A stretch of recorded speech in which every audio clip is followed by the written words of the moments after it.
The briefing lasted 11 minutes. Commander Vrethsal used 9 of them to explain why I was there. The human slot, he said, in Vethkai standard, which he knew I understood, fulfills the Joint Operations Clause. Political optics. You will remain in the outer staging corridor unless directed otherwise. He looked at his team, 14 of them, full retrieval armor with jurisdiction badges across both shoulders, and said something in dialect I caught about 2/3 of. The part I understood was the word for decoration. I made a note in my pad. My name is Dave Oren. I have been a civilian site clearance specialist under the Human Vethkai Joint Operations Charter for 6 years. My job, on paper, is to facilitate human-side procedural compliance during cross-jurisdictional recovery operations. My job, in practice, is to go into rooms and come back out with things.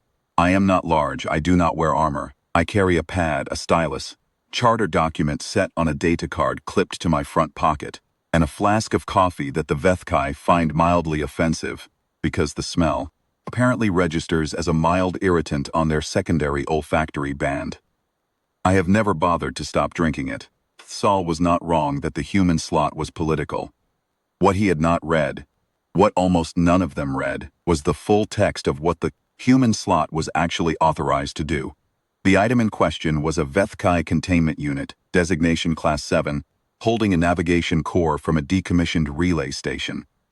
It had ended up in the secure vault at Vethkai Joint Retrieval Station Kethara through a chain of transfers that involved 3 separate jurisdictions, 2 expired custody orders, and 1 administrative hold that had been renewed automatically for 11 years without anyone checking whether the renewal authority still existed. I had read the provenance file on the transit up. It was, in the dry technical language of the charter, a mess. Vrethsal had read the item description and the vault coordinates. That was the difference between us. We moved into the station at the Eero 700 shift change, which Vrethsal had timed. Because he had been briefed that shift changes reduced active security personnel by 30%. This was accurate. What the briefing had not mentioned was that the Eero 700 shift change at Kethara also triggered an automatic jurisdictional flag refresh. Every active custody order in the station got re-queried against the current authority registry. On a normal day, this was invisible. On a day when the station held a Class 7 item with an expired renewal authority, it meant that the moment Vrethsal's team formally announced retrieval intent at the inner corridor checkpoint, the station's compliance system would register a contested custody status and lock the vault pending resolution.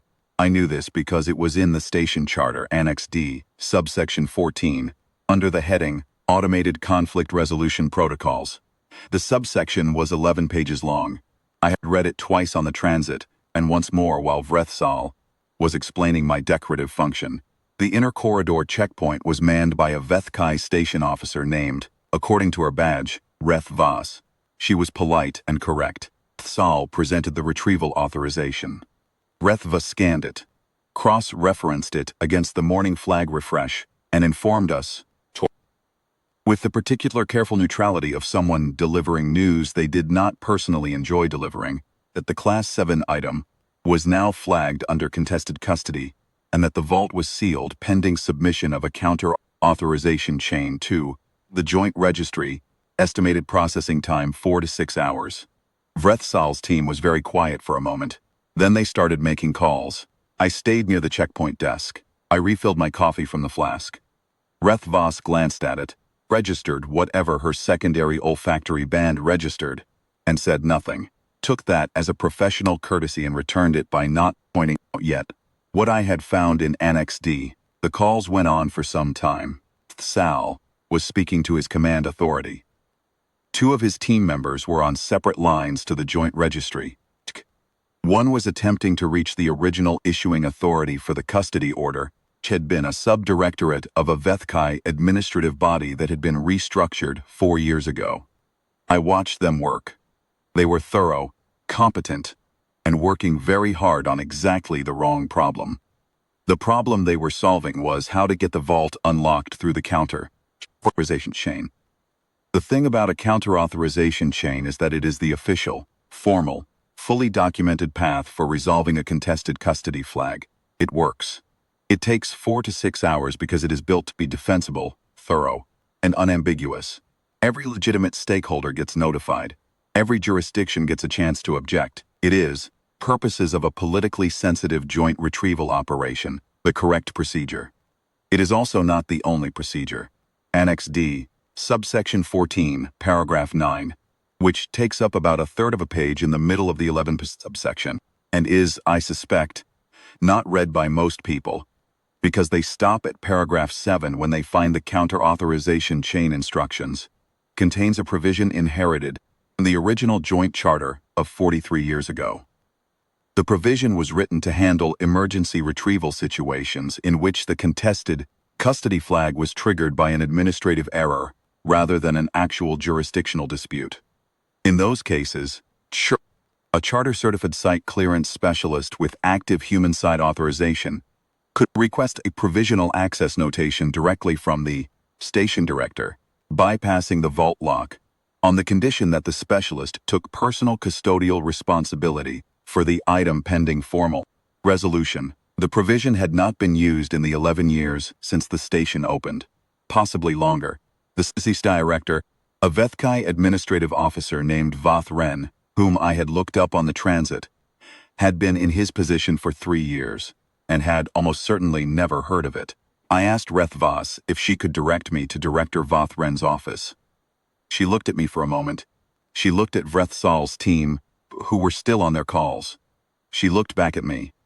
The human observer slot, she said carefully, wishes to see the station director. The charter-certified site clearance specialist, I said equally carefully, wishes to request a provisional access notation under Annex D, subsection 14, paragraph 9. She looked at me for another moment. Then she asked me to wait and made a brief call.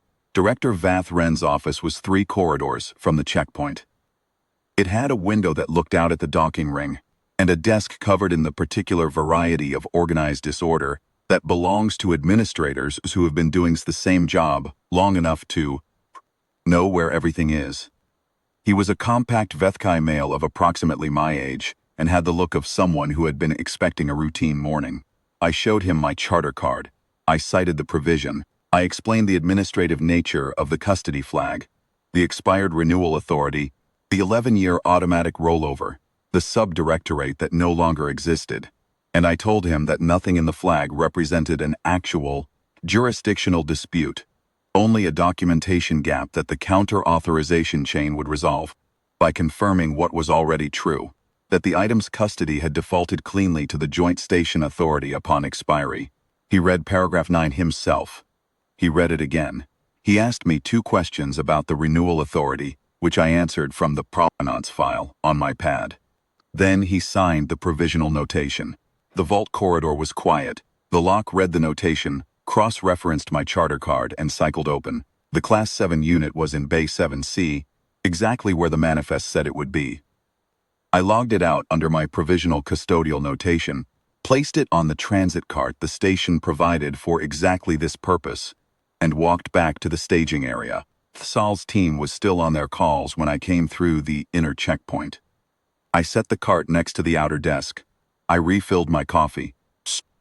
I sat down on the bench near the corridor wall and began drafting the after-action report, because there is no point in waiting. Sal noticed me approximately 4 minutes later. He noticed the cart approximately 2 seconds after that. I watched the sequence of expressions cross his face with the mild interest of someone watching weather change over open water. He said, Vethkai Standard How? Annex D, I said.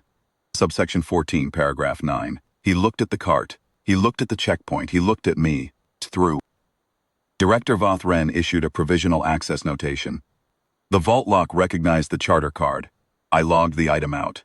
I looked down at my pad. The counter-authorization chain will still complete. Probably in 3 hours. The formal custody transfer will route through it cleanly once it does. Vrethsal stood there for a moment. Behind him, 2 of his team members had ended their calls and were watching. One of them said something in dialect that I only caught part of, but the part I caught was not the word for decoration. The formal retrieval record for Operation Kethara Sevis shows the following. Item secured at 08:31 hours, 47 minutes after entry. Provisional access notation issued by Station Director Vothren under Joint Charter. Annex D, subsection 14, paragraph 9. Custodial responsibility accepted by Human Site Clearance Specialist Dav Oren. Charter certification current. Counter authorization chain completed at 12:14 hours, confirming provisional notation valid and custody transfer clean. Port also shows, in the field marked personnel engaged in item retrieval, the number 1. The field marked personnel engaged in jurisdictional resolution shows 14. I did not write the summary notes on the Vethkai team section of the report. That was Vrethsal's job. I did see the final document before it was filed. And I will say that he was accurate and professional in his accounting of the morning's events, which I respected. He had run a competent operation. The fact that the operation had been solved by a provision 11 pages into an annex that dated the station's existence was not a failure of his team. It was a failure of the briefing. I noted as much in my own summary field, which was 8 lines. Director Vothren sent me a message that evening. It said in its entirety, "I have now read all of Annex D." I sent back, "Subsection 22 is also worth your time." I don't know if he read it, but I find that in my experience they usually do.